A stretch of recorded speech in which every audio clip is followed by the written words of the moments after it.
आजला चाष आजला एक गृहपालित पशुपक्षी मानकर खाद्य व्यवहार कराए। आजला जहाँकि पानी में बढ़ुवा एक दल यह वायुमंडल जबखारजान अंगारकाम्ल संग्रह कर प्रचुर परिमाण में पुष्टिसार विटामिन यथा विटामिन ए B12 मिलता है। आम आज जो आपण देखू आजला चाष करने कौन कौन सब उपकरण सामग्री आवश्यकता अच्छी जमीक आप देखुए ये माटी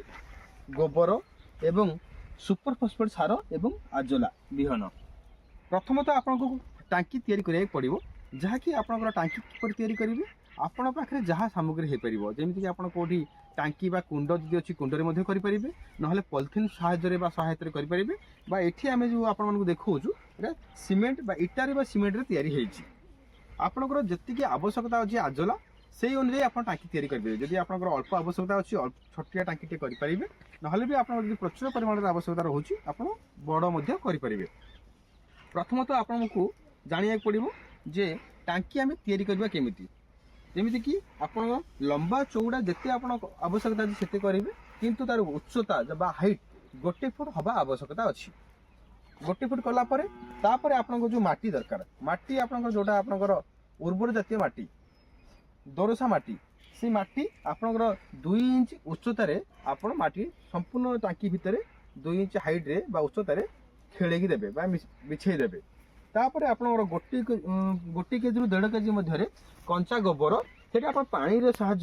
पानी सहायता गोले घाटिया पड़ो गोले टांकी भितर पकड़ा पड़ो एवं 200 रु 250 ग्राम पर्यंत सुपर फॉस्फेट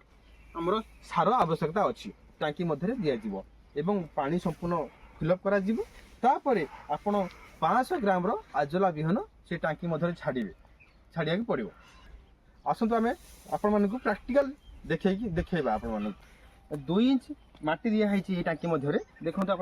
2 इंच टांकी दिए जो टांकी मध्य माटी दिखाई 2 इंच उर्वर जातीय माटी दोरसा माटी दिखाई 2 इंच उच्चतार माटी पर आम 250 ग्राम सुपर फॉस्फेट सार जहाँकि आम कुंड मध्य पकईचे तापर आम जो 1.5 केजी कंचा गोबर रखी से पानी में गोले देचे जहाँकि टांकी मध्य जब आम कंचा गोबर पकईदेवा जहाँकि घाटी हम ना से आम पानी गोटे बाल्टी भितर गोबर घाटी देते आम टांकी मध्य पकईदेवा।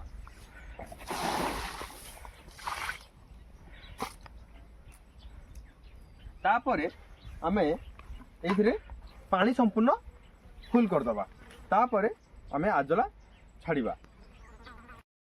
यहाँ पर आम 500 ग्राम आजला विहन आम ए टांकी मध्य छाड़िबा जहाँकि 10 रु 12 दिन मध्य यह टांकी संपूर्ण फुल हो आम दैनिक 500 ग्राम रु 1 केजी पर्यंत आजला काढ़ी आम गृहपालित पशुपक्षी मानक खाइबा दे परिबा तथा कुकुड़ा मानक खाइबा देले शारीरिक भाव में ओजन वृद्धि हम तत्सहित जो अंडा दिया कुकुड़ा अच्छी अंडा दवा क्षमता वृद्धि हम।